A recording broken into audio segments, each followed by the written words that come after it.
మరో breaking news. పశ్చిమాసియా రణరంగంగా మారుతోంది. ఇరాన్, ఇజ్రాయెల్ పరస్పరం దాడులు చేసుకుంటూనే ఉన్నాయి.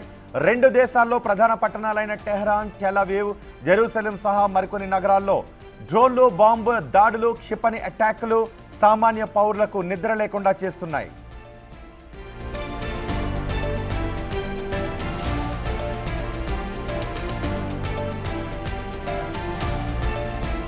ఆపరేషన్ రైజింగ్ లైన్ అంటూ ఇరాన్ చమురు క్షేత్రాలు, అణుసంబంధ ప్లాంట్లపై గురిపెట్టి మరీ దాడులు చేస్తోంది ఇజ్రాయెల్.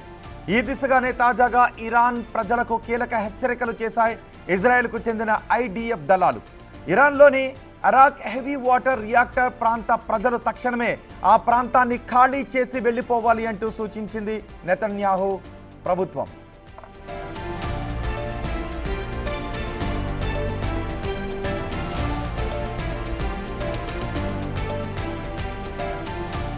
ఎక్స్లో దీనిపై ఓ పోస్ట్ పెట్టడమే కాకుండా ఉపగ్రహ ఛాయాచిత్రాన్ని హైలైట్ చేస్తూ పోస్ట్ చేశాయి ఐడిఎఫ్ దళాలు. దీంతో మరికొన్ని గంటల్లో ఇరాన్లోని అరాక్ హెవీ వాటర్ రియాక్టర్ ప్రాంతంలో ఇజ్రాయెల్ దాడులు చేయొచ్చు అని అర్థమవుతోంది.